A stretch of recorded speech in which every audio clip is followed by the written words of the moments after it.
Mayor Mamdani taking a new approach to try and get the state to raise taxes on millionaires and corporations. Okay, he's threatening to raise property taxes for people living in the city. Fox 5's Morgan McKay is live at City Hall with the details. Morgan.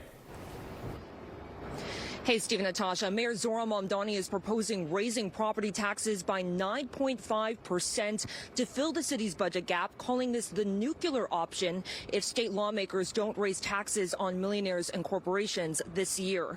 Now, the last time the city raised property taxes so significantly was in 2003 under former Mayor Michael Bloomberg, following the 9/11 terror attacks that led to a recession.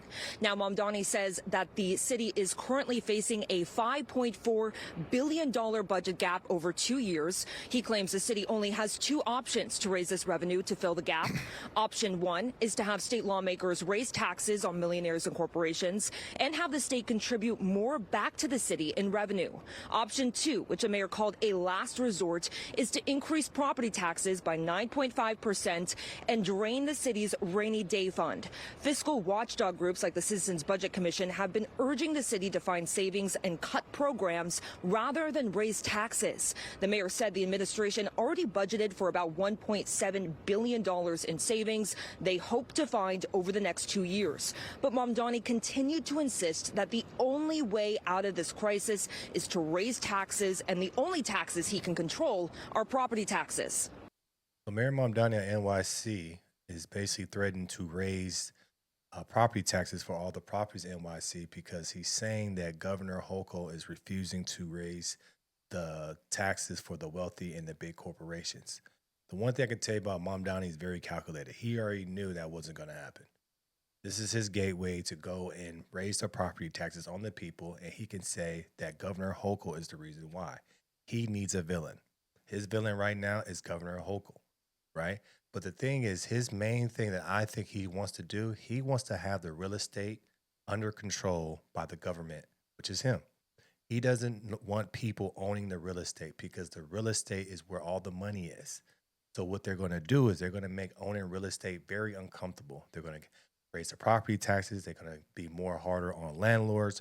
All these things are going to happen to force people to sell. But when they sell, they have to sell to the government according to the COPA Act. This is all calculated. He wants the real estate. He already knew that the wealth tax wasn't going to work. It just sounds good to run. He already knew that the corporations won't get taxed any more money. It sounds good for the campaign. His key and his thing that he wants is the real estate to be under his control.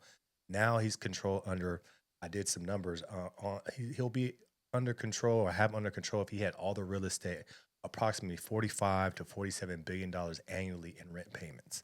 That's what he wants. He wants that consistent cash flow to come in so he could be in control of it. He already knew that the wealthy are not going to get the tax that they need to get taxed. He already knew the corporations weren't going to get taxed as much as he wants them to get taxed, right?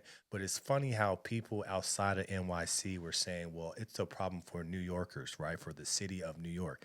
It's a problem for everybody because he wants Governor Hochul to raise the taxes on all the wealth in the whole state of New York so they can get more money. But he's refusing to do the thing that everybody says he needs to do. He's not cutting spending. As you see, there's plenty of examples out there. Look at Mayor Johnson in Chicago. Look at who's that? I believe Katie Wilson, I forgot her name, in Seattle. Look at Karen Bass in California. All these places, they spend, but they refuse to cut programs. These programs are usually run by nonprofits. So why don't we cut the spending, cut it down, and then just pay for the things that are necessary? One thing I never like is they never open up the budget and show who's getting paid what.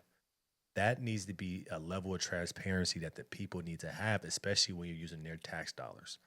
He knew what he was doing. This was his game plan all along. He already knew that Governor Hochul was not going to be able to do that. He already knew it. So that's how he slid that in as a last resort. That's his first resort. He wants the property. He's going to raise property tax. In return, the people that's talking about they want the cheaper rent will have higher rent. See what I'm saying? The things that he's doing is actually affecting the people that voted for him. And then he's going to tax the people more in the median price range. Look at retirement funds, all this. He's just messing with everybody's money, but these are the people that voted for him. That's the sad part. That's the really sad part. Those are the people that are voting for him. Those will be affected the most. The rich won't be affected. They'll hop on a jet and live in Florida. It's the people that voted for him will be severely affected. If we find additional savings, we will absolutely use them. However, responsibly, I cannot tell New Yorkers that that is the likelihood over these next few months. What I am showcasing to New Yorkers is that there is one tax the city can raise. It is a broken property tax system. We do not want to do so, which is why we have said time and again that we want to work with Albany to ensure that we resolve this fiscal crisis. But critics of the plan say raising property taxes goes against the mayor's affordability agenda, especially as the mayor is still looking to freeze the rent for rent-stabilized apartments. Governor Kathy Hochul just yesterday announced her plan to have the state give the city an additional $1.5 billion this year, which shrunk the original $7 billion gap to $5.4 billion. Hochul today said she is opposed to the mayor raising property taxes, adding that she doesn't think it's needed. The new council speaker, Julie Menon, also pushing back, saying in a statement that proposing to raise property taxes is not an option that should even be on the table. Queensborough President Donovan Richards also weighing in, saying it's a non-starter and would severely impact homeowners in Queens. You're going to force people out of their homes. You're talking about putting people, especially seniors, our most vulnerable seniors who've absolutely done everything. They've built these cities. This was your HRA workers. These are your NYPD officers who really have done everything to build home ownership and generational wealth. And this is certainly a setback. Now, Mamdani today emphasized that this is a preliminary budget, which means it can and most likely will change during budget negotiations. The city must have a finalized budget by July 1st. Reporting from City Hall, I'm Morgan. I just feel like I wonder what the people of New York City are thinking when they see this. Do they think that this won't affect them? The people that voted for them were people that were broke, that would believe anything, that grew up with a, with a soft life, that can't figure it out, that were unable to find a job. Those were the people that voted for them, the people that want everything free. Everything that he has promised has not come into fruition. No free buses.